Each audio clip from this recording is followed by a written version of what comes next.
வணக்கம் நண்பர்களே, நான் தான் உங்கள் பிரபின் குமார்லேருந்து பேசுகிறேன். இன்றைக்கி நம்ம என்ன வீடியோ பார்க்க போகிறோம்னு சொன்னால், வருகிற ஆகஸ்ட் 1 முதல் அமலுக்கு வரும் 5 புதிய அறிவிப்புகளை பற்றி தான் நம்ம இந்த வீடியோவில் பார்க்க போகிறோம். ஸோ அதனால் இந்த வீடியோ நீங்கள் ஸ்கிப் பண்ணாமல் கடைசி வரைக்கும் பாருங்கள். இதே மாதிரி பயனுள்ள வீடியோவில் தொடர்ந்து நம்ம சேனலில் வந்துட்டு இருக்கு. ஃபஸ்ட் டைம் நீங்கள் நம்ம சேனலில் பார்க்குறீங்கன்னு சொன்னால் சப்ஸ்கிரைப் பண்ணி சப்போர்ட் பண்ணுங்கள். வாங்க ஃப்ரெண்ட்ஸ், நம்ம வீடியோக்குள்ளே போகலாம். ஓகே ஃப்ரெண்ட்ஸ், இந்த ஆகஸ்ட் 1 முதல் பார்த்தீங்கன்னா புதிய திட்டங்களும் வருது, நிறைய இதில் மாற்றங்களும் வருது. அதில் பார்த்தீங்கன்னா ஃபஸ்ட்டு என்ன திட்டம் வரப்போகுதுன்னு பார்த்தீங்கன்னா, ஆகஸ்ட் 1 முதல் தமிழ் புதல்வன் திட்டம் வரப்போகுது. இந்த திட்டத்தின் மூலம் பார்த்தீங்கன்னா ஆகஸ்ட் மாதத்தில் மாணவர்களின் வங்கி கணக்கில் 1000 ரூபாய் செலுத்தப்படும் சொல்லிட்டு அறிவிப்பு வெளியாகிறது. ஸோ இதனால் பார்த்தீங்கன்னா இந்த தமிழ் புதல்வன் திட்டத்தின் மூலம் யாரெல்லாம் அப்ளை பண்ணீங்களோ, இனி யாரெல்லாம் அப்ளை பண்ண போகிறீங்களோ அவங்களுக்கு பார்த்தீங்கன்னா ஆகஸ்ட் மாதத்தில் மாணவர்களின் வங்கி கணக்கிலே நேரடியாட்டு 1000 ரூபாய் செலுத்தப்படும் சொல்லிட்டு அறிவிப்பு வெளியாகிறது. இது பார்த்தீங்கன்னா ஆகஸ்ட் மாதத்திலிருந்து அமலுக்கு வருகிறது.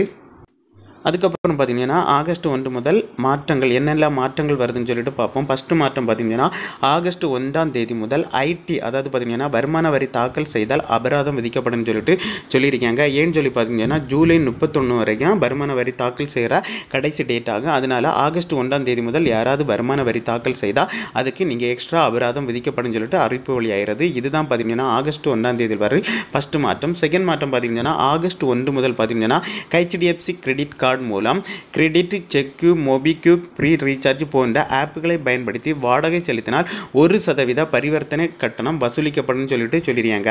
ஆகஸ்ட் மாதம் முதல் பார்த்தீங்கன்னா நீங்கள் HDFC கிரெடிட் கார்டு நீங்கள் பயன்படுத்தினா அந்த கிரெடிட் கார்டு மூலம் பார்த்தீங்கன்னா நீங்கள் credit, check, MobiKwik, free recharge இதன் மூலம் பார்த்தீங்கன்னா உங்களுடைய வீட்டினுடைய வாடகையை நீங்கள் செலுத்தினா 1% கூடுதல் கட்டணம் செலுத்தப்பட வேண்டும் சொல்லிட்டு சொல்லியிருக்காங்க. அதாவது பார்த்தீங்கன்னா கூடுதல் 1% நீங்கள் கூடுதலாட்டு பணம் செலுத்தணும். இதுதான் செகண்ட் மாற்றம். தேர்ட் மாற்றம் பார்த்தீங்கன்னா ஆகஸ்ட் 1 முதல் கூகுள் நிறுவனம் இந்தியாவில் சேவை கட்டணங்களை 70% வரை குறைக்கிறதுன்னு சொல்லிட்டு சொல்லியிருக்காங்க. வீட்டு உபயோகம் வணிக சிலிண்டர் விலை குறைய வாய்ப்புள்ளது. இதுதான் பார்த்தீங்கன்னா ஆகஸ்ட் 1 முதல் வரும் மாற்றங்கள். ஸோ இதில் பார்த்தீங்கன்னா இந்த வீடியோ உங்களுக்கு பிடிச்சிருக்குன்னு சொல்லிட்டு நம்புகிறேன். இப்போ நான் சொன்னதில் ஏதாவது உங்களுக்கு டவுட் இருந்தால் நீங்கள் கமெண்ட் செக்ஷனில் கமெண்ட் பண்ணுங்கள், நான் கண்டிப்பாக ரிப்ளை பண்ணுறேன். இதே மாதிரி இன்னொரு நல்ல ஒரு வீடியோவில் சந்திக்கும் வரை உங்களிடமிருந்து விடைபெறுவது உங்கள் பிரவீன்.